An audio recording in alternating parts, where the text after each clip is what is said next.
You have any idea how close we are to the season? I mean, like, really, honestly, legitimately close to Oregon playing a new college football game. It always goes faster than I think. Time flies when you're having fun. I certainly have fun doing this show, and I thank you all for being here. And we're just over 2 months from Oregon's game. Skirt Mayo sent this question in. Spencer, I've been an Oregon fan for 17 years. Good run. That's good. You and I have, I got you by a few years, but not many. But that's also because I'm just not that old, as those watching on YouTube can see. Babyface. All right. I think this year's team has talent, but it's unproven. I'm a 9.5 on Spencer's scale of agreement with that sentence. Feels more like a rebuilding year than a reloading year. Is it crazy for me to think that 8-4 or 9-3 is a realistic expectation? I just think there's too much hype for the kind of team Oregon has this year. Please prove me wrong. Well, the comment section might be more well suited to prove you wrong than me. However, I think 9-3, barring, a lot of injuries, like a Utah level of injuries. There was a season, I can't remember if it was this past year or the year before. Utah had, it was 2023. In 2023, Utah had a comedy of errors season when it comes to injuries because the lineup of guys that weren't available to play was insane, number one. It started with their quarterback, Cam Rising. It didn't end there, though. And it got so bad that I think the guy's name was Sione Vaki, was playing safety and running back.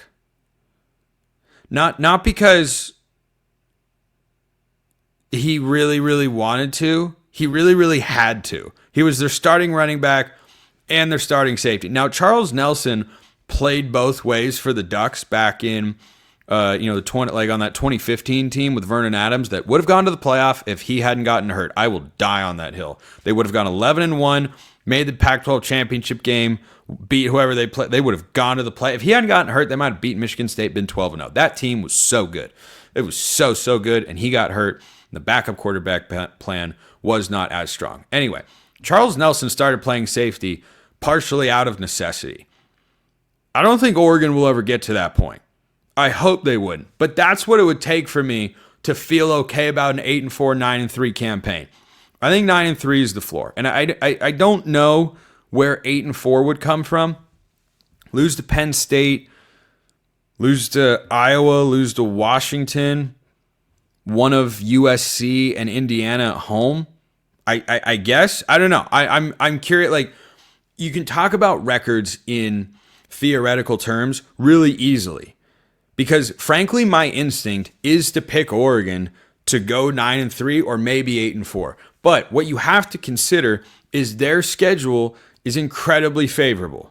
And you have a coach in Dan Lanning who has gotten better as a head coach and whose staff has gotten better each year he has been there.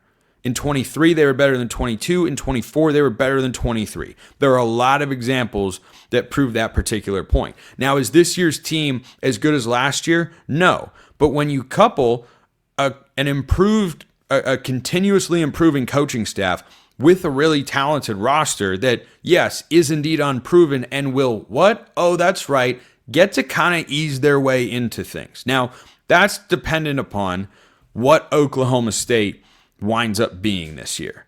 Because ordinarily, Oklahoma State is a team I'd circle on the schedule and say, that's someone you need to be wary of. Whether you're at Autzen or especially if you're in Stillwater, be careful with the Cowboys. They're off their worst season. And I'll get Cody Stovall of Locked On Cowboys on here at some point for a crossover and we can hash all this stuff out. They're usually a team that's going to be good. Last season, they were terrible. They're coming to Autzen. Winning at Autzen, very difficult. Very difficult. Only one team has done it, and it was Michael Penix and the receivers in 2022. And oh, by the way, it doesn't happen if Bo Nix doesn't get hurt.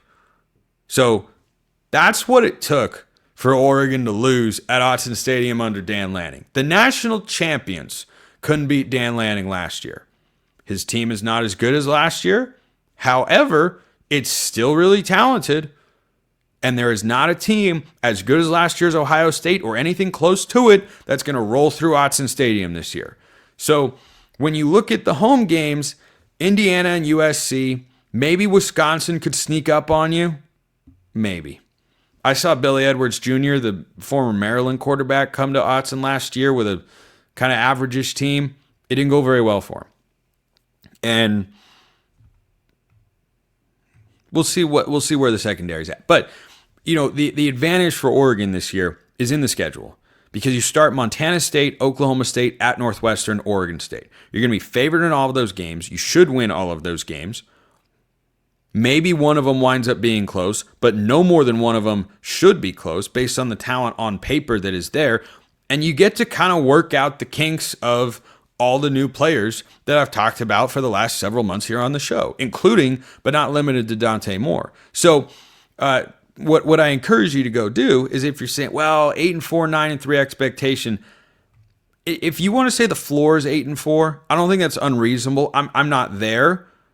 I'm not, because Oregon has been so dominant at home and that home field advantage isn't going anywhere. I think the floor is 9-3.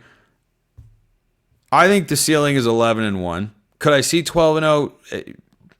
Not really. No. I think that's expecting too much. So I think Oregon is going to win somewhere between 11 and 9 games. That's my expectation. Could that slip down and be 8? Yeah, that'd be pretty disappointing. But again, find me the losses. And yeah, you can say going on the road to Washington in a rivalry game is going to be hard. Going on the road to Iowa and Kinnick Stadium for the first time is not going to be easy. Going on the road to Penn State, you're probably losing that football game. You should lose that football game. So that's one loss, but you got to find me the other 3 to get to 8-4, because that's where I just struggle. If you had last year's schedule and this year's team, I think 8-4 could be on the table, because going to Michigan, not an easy thing to do. Ohio State, this year's Oregon team against last year's Ohio State team, that's probably a loss. And that Wisconsin game, you were playing your 8th straight game. It was on the road. This year's Dylan Gabriel found a way to win that game. Can Dante Moore? Yeah, that's a much tougher task. So I'm curious to hear what you guys think about the schedule, though, kind of where your expectations are at. But I think an 8.5 win. I'd set the win at 8, or the floor at 8.5 wins if I could.